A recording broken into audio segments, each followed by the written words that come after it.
Welcome back, ladies and gentlemen, to another episode of Kranky Talk here in AGS Kota Damansara, ladies and gentlemen. Now, for your information, we are in a same location as our previous episode. A big thank you to AGS MTB. Yeah, thank you. All right, round of applause for them. All right. They are happy enough to have us here, and because we are happy to be with them as well. All right. Now, Kranky Talk brought to you by goenduro. This episode, we want to talk about the people who have always been behind the lens, and now we have brought them to the other side of the world, which is in front of the lens. We have Ibah and RK. Round of applause, ladies and gentlemen. Thank you. Okay, now before we go on, all right, let's have them introduce themselves. Let's start with the lady. All right, can you just tell us a little bit about yourself and Sure. what do you do, your name and all? My name is Ibah. I'm known as an extreme sports photographer here in Malaysia. I started to shoot mountain bike quite a while back. These days, I shoot mainly for races, either enduro, downhill, and also XC. So I've been doing this for a while. Okay, when did you start? I started sometime in 2017 with That the will be for mountain biking, downhill for sports. downhill race or Okay. photography. I mean. And when did you start photography? Oh, that would be when I was 19. I started What year was that? 19 years old. Sorry, not 1995. Okay, 19 I years was old. like, okay. 19 when I was 19 years old. Okay, Yeah. cool. So you have a few years under your belt.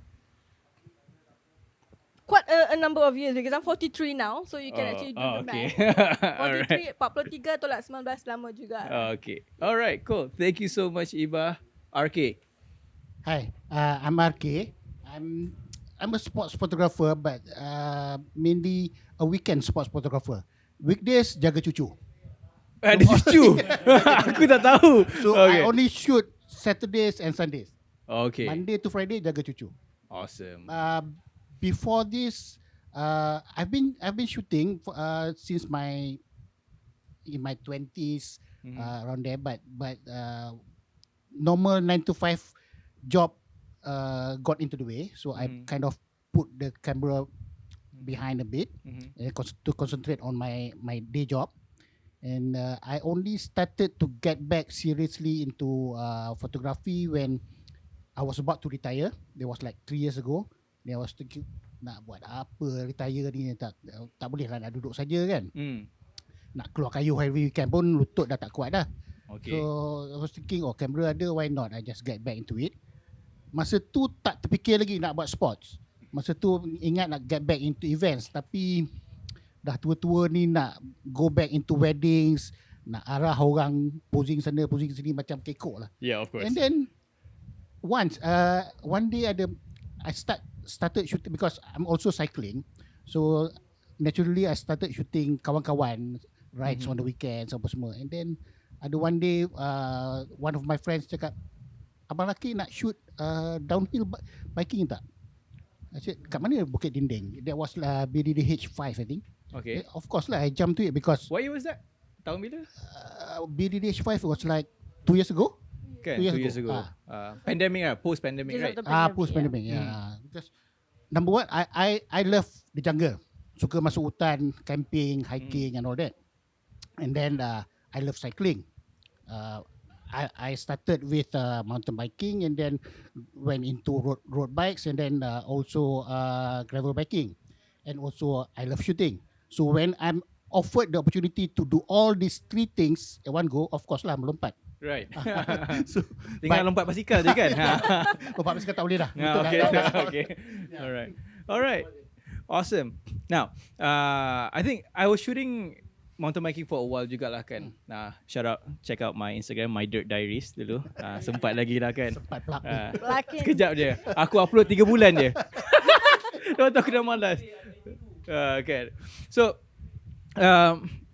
we just want to share that, the mountain biking scene, we have the riders. Kan? Our first episode, actually, we interviewed a rider.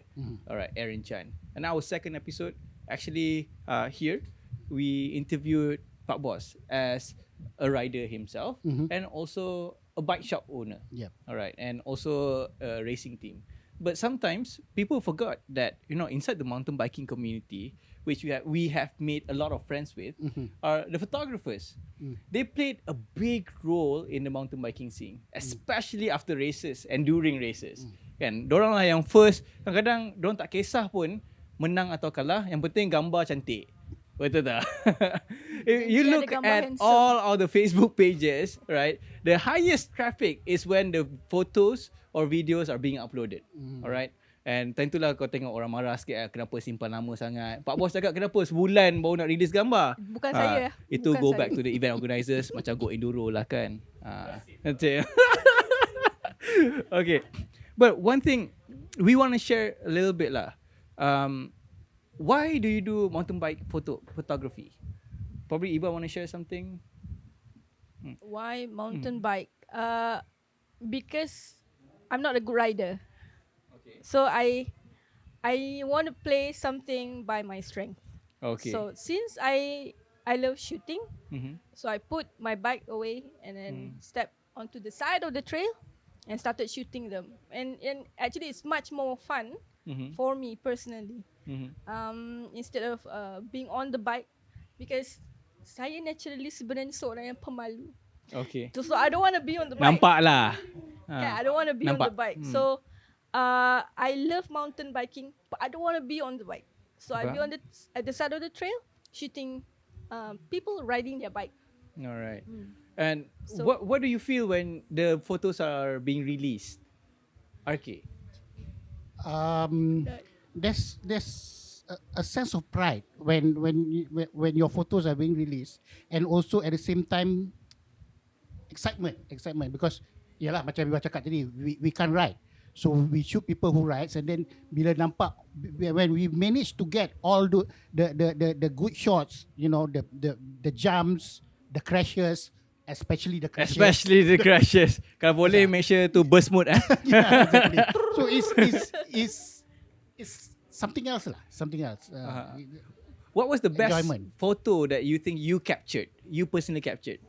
Probably nanti kita boleh overlay sikit gambar dalam atas video ni. Tak boleh nak recall sekarang lah, but the What The most one- memorable right now? the one that still stuck in my mind, that was back in BDDH 5. I was at Rock Garden. I was against this tree shooting oncoming bike. I was there I think for about lama jugalah. Banyak riders dah turun apa semua. And then I decided maybe I cari another pot lah. So I gerak sikit pergi tempat lain.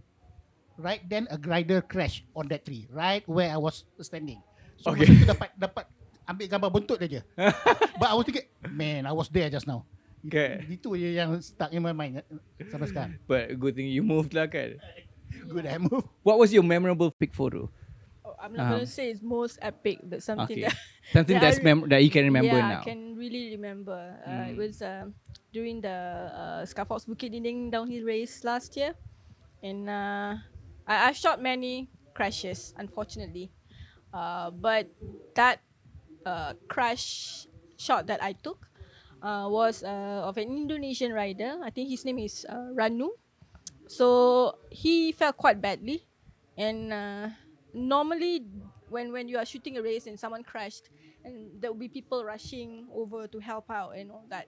So I would normally try to get as much tumbling down shots that I could, but that one, I really loved the shot that I had of him while he was. I remember there was two guys trying to lift him up, but he was, I think, looking directly at my camera, but his eyes tells everything. It was empty, like he was just looking at my camera, and I had that shot planted in my head, and I was like, okay, this is gonna be like my personal best, and I had that, and then the shot after was even more memorable because as you know, during a race, kalau ada orang jatuh, jangan angkat. But sometimes people cannot like marah orang kalau orang nak tolong kan, so we can't stop them also. But I had that shot of something to say that okay, during a race, this is a big no-no.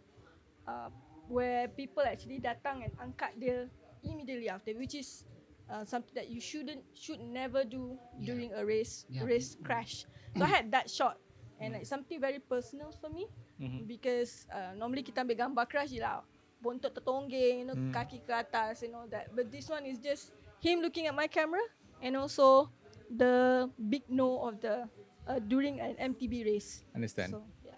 Quick disclaimer, we're not having fun bila ada orang rider jatuh ke apa. It's very unfortunate. Wallah, saya tak nak ambil gambar crash. But another way to look at it, I mean, the crash photos are one of the biggest views are actually you can see lah over the years. Yeah, it's like a badge of honor lah for Okay. riders also kan. Yeah, I survived a crash. Okay. No one wants to have a crash, but if I have a crash, please have a photo of it. Can. All right. Best place to take photos. Which race? Which location? Ni kena marah tak kalau jawab which race? Nanti kena marah pula. Kena boycott. Most photographers I know, they like to tunggu dekat jumps and also rock gardens, because they know that's where the crashes are. But for me, Most activities lah kita cakap kan. most actions, where the actions You are. got lots of shots. Where the Where the actions actions are. But for me personally, I like berms. I like to wait in front of the berms when the rider comes swerving on the berms, and then catch them the moment they come across. Betul. That's my favorite shot. Actually, that's me juga lah. I like to take two. One is the jumps, but make sure jumps yang boleh style lah. Yep. Kan, bukan straight jumps. Sebab orang racing dia nak apa ni squash je kan, boleh rendah kan. Tapi kalau boleh, the berms is where corner keluar lutut lah. Lutut. You punya hand position pun cantik.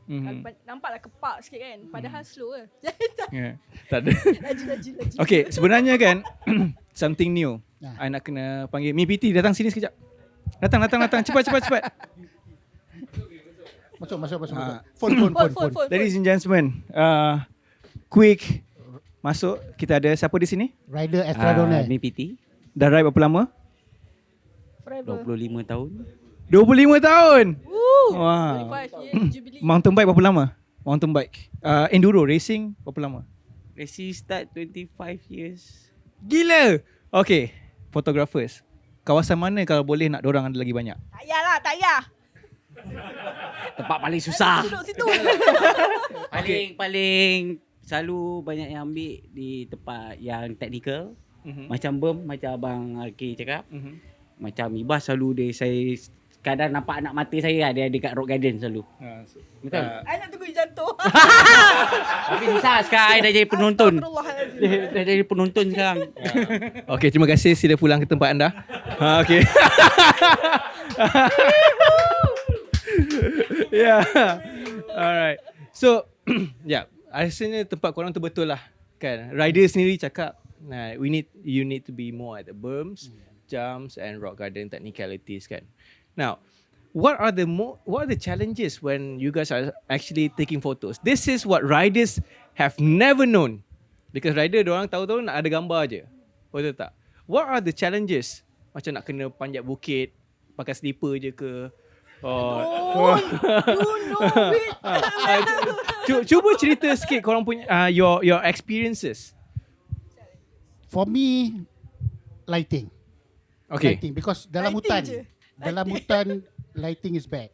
So before I go and shoot, selalunya I would try and cari tempat yang clearing atas, ada opening sikit, so dapatlah sikit lighting, because my camera taklah secanggih orang lain yang boleh shoot dalam gelap semua kan. So I try to find good lighting. Yeah, what riders don't understand is we're on a pretty high shutter speed juga tau. Kan? And then with the available lighting, it's a bit hard to actually to capture the moment. That's when Ibah dah mula pan, start to do panning and everything kan. Sebab I mean they don't understand that lighting is really important. Kita bawa flash kan tak nampak jalan. Lighting is everything, Kan? And it's not something that we can control. The one in control is actually up there. So dia kata hari ni aku nak bagi kau mendung lah. So what are you going to do? bila mendung, and of course we have to go high speed shooting kan. And then bila dah mendung, then you have to push up the ISO. Bila push up the ISO, noisy. Bila noisy, we start kita publish gambar noisy, orang pula makan apa ni gambar noisy ni. Tak kerti ambil gambar ke? And it's a race. And let me remind you, during a race, there's no turning back. You cannot repeat rider, you cannot repeat anything. So during a race, you are, as much as kita rasa macam we can actually control the situation, but we can't. Because simply because everything is out in the open. Dia boleh hujan, dia boleh tiba-tiba panas, dan dia boleh tiba-tiba macam Hujan. How do you guys handle hujan? I dulu bawa bag plastik Hujan diorang is fun. It's fun for you lah. Kan? Kranky. Kan? They don't understand. You guys, most of the time we have to walk up the trail. Kan? yeah. And then with the hujan. mud. But sometimes kita ada uplift, so not so bad lah. Ibah ada Tapi abang naik bawah siapa motor. nak uplift kita bang? Tak ada orang. Tapi you kadang-kadang naik motor. Last Kranky Cup ada you naik motor kan? Yes. These days kita dah upgrade lah. Dah upgrade lah. Organizer Untuk dah. you je. You kena faham. Penat lah. Penat lah kaki nak panjat. I think another thing is people don't understand. Sometimes we're shooting thousands of photos per day, kan? And then to actually process that, give it to the organizers, upload it. That's the other one. Yeah. Lupa nak cakap. That's the other thing. Masa ambil gambar, seronok je. Tak ingat dulu ya. Balik rumah download dekat Lightroom. Oh my god. 3,000, 4,000 gambar, 5,000 gambar. Macam mana nak go through? But you have to do it lah. Kan? You have to do it. They don't know that. Kita bukannya copy paste tau. Ah. You have to go through one by one. Exactly. But there's one thing that I normally do when I shoot. I would remember my shots clearly, the ones that I like. So each rider has their own style and all that kan, situation. So mana yang I suka tu, I lock terus.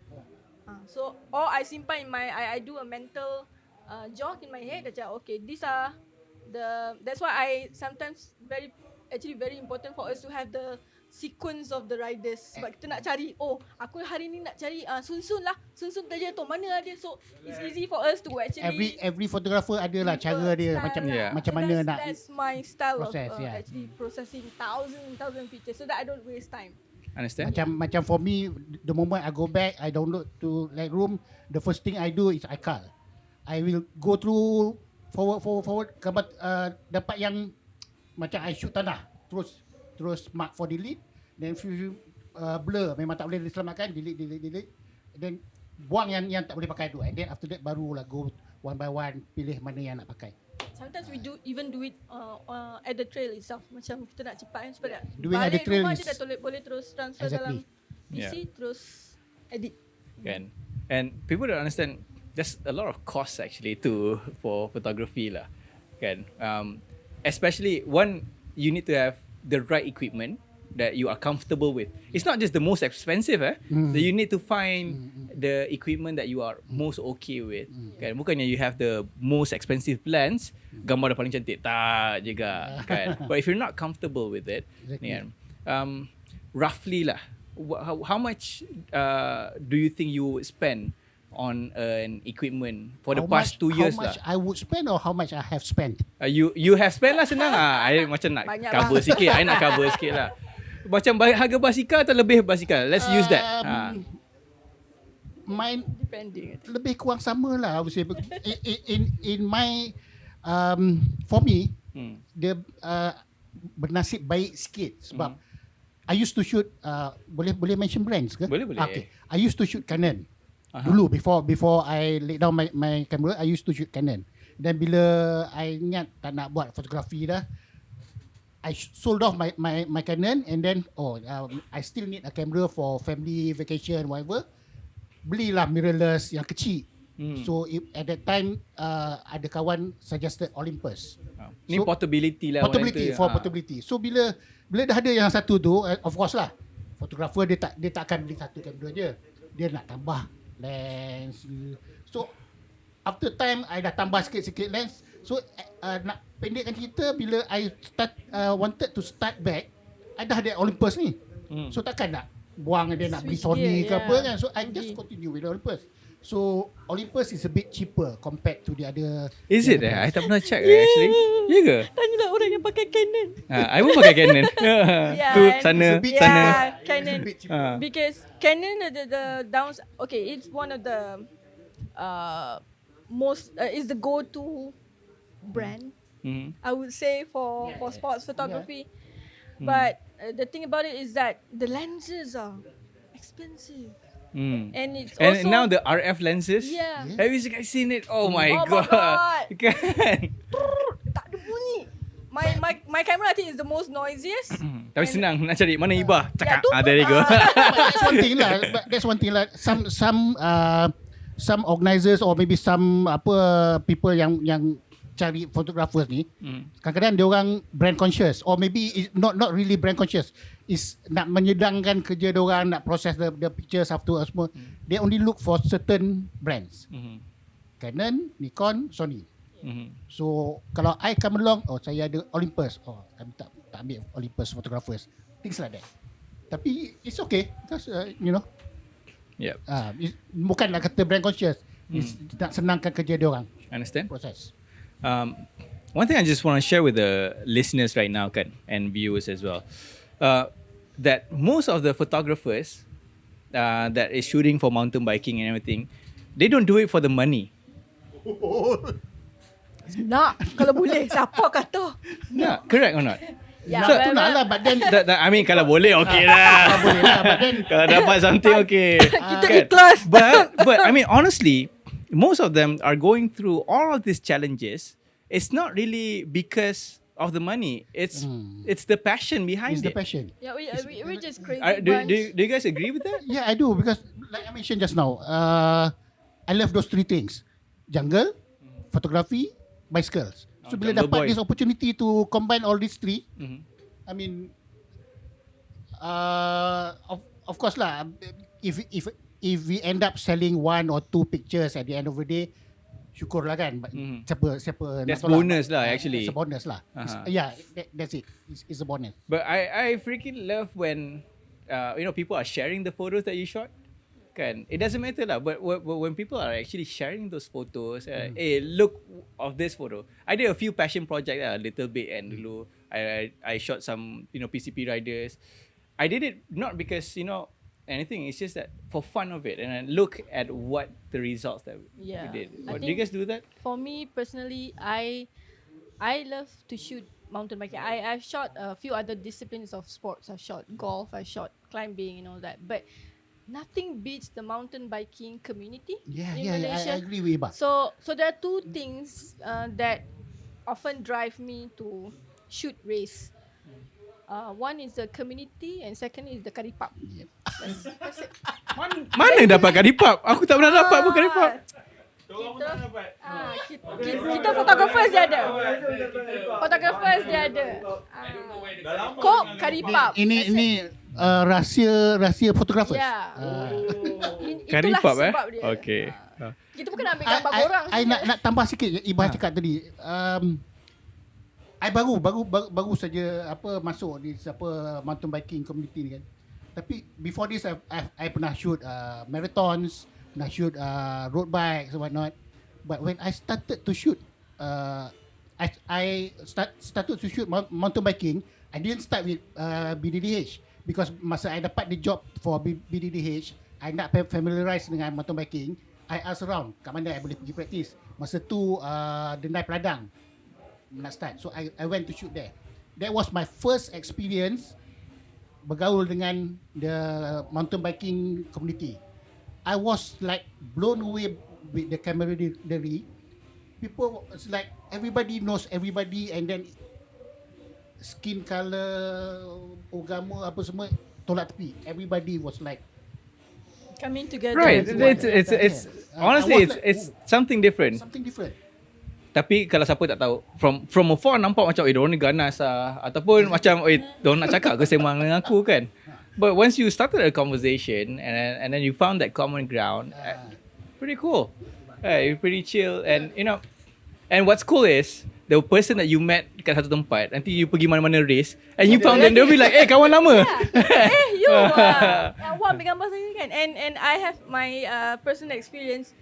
Everywhere I go, no matter say I dekat Langkawi ke mana-mana ke, and people would remember, they be like, kakak tu yang ambil gambar kita kan dekat trail, you know. Ibah je kot macam tu. Mungkin lah. Because you know, singular, I'm the girl kan.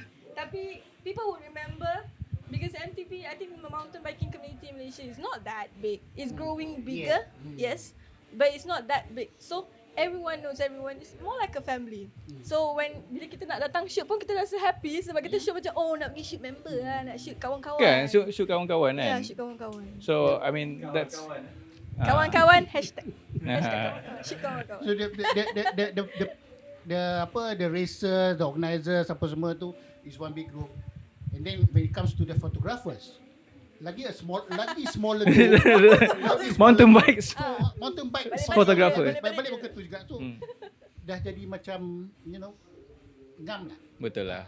Itulah kepada siapa yang kita dah jemput tapi tak datang hari ni tu faham lah. Kan. So anyway, yeah, I'm happy to hear that. I mean, this is something that probably riders haven't heard. Tapi among mountain biking photographers, we're small. Tapi this is the story that we wish to share to all the viewers lah. Kan? Sebenarnya banyak lagi cerita-cerita di belakang tabir yang itu tak boleh cerita. kalau nak tahu kenalah. Duduklah di sebelah saya. Subscribe. Kena subscribe. Please subscribe to Bad Beach Brigade. Tolong like Instagram saya Bad Beach Brigade. Nanti kita borak-borak. Can. But anyways, I think that's about it. Do you have anything else to add? I wish to say something. Yeah. I think as much as I say that for me, I go and shoot. I feel like I go and shoot friends, kawan-kawan semua kan. So bila kita shoot tu kita macam mana cakap, kita maybe kita ambil dalam 3,000 gambar. Kalau tak ada satu gambar you, minta maaf. Then I think this is a personal struggle for me also. Sebab I think my wish, something that I really wish to see is actually the quality of the images of mountain biking scene to be lagi best macam Red Bull punya level, you know. So it's art. Everyone wants that kan. Yeah. We're not just capturing just not you capturing, racing, yeah. but it's the moments and Correct. making it as an art form. Yeah. So kalau ada gambar you yang tak termasuk ke apa, mohon jangan marah. Sebab Yalah, kadang-kadang time tu lah nak tukar bateri, time tu lah nak tukar lepas tu memory kita pun nak card. lah juga macam artistik, estetik tu kita pun nak kan, Aesthetic. estetik shots. Barulah Okay. boleh orang nak hire kita ambil gambar. Okay. RK, anything? Nothing much other than terima kasih lah for the opportunity to bercakap hari ni, even though I'm thank you. considered still infant in this mountain biking photography ni. But your photos are great, man. Even though you're an Everyone infant, loves Abang kan? RK. But RK Dia gambar. gambar seni. But shout out to other photographers. We have Daya Wolf, Pak Yus, EDM photo. DM Siapa lagi ya? Yusli, Yusri, Pali. Pali. Alright, check out all of these photographers. We're gonna put Sari. Sari. We're gonna put it on the screen right now, so that check out these photographers if you want to know more about the mountain biking scene, all races from whatever organizers. Alright, you can see all the images on your screen right now.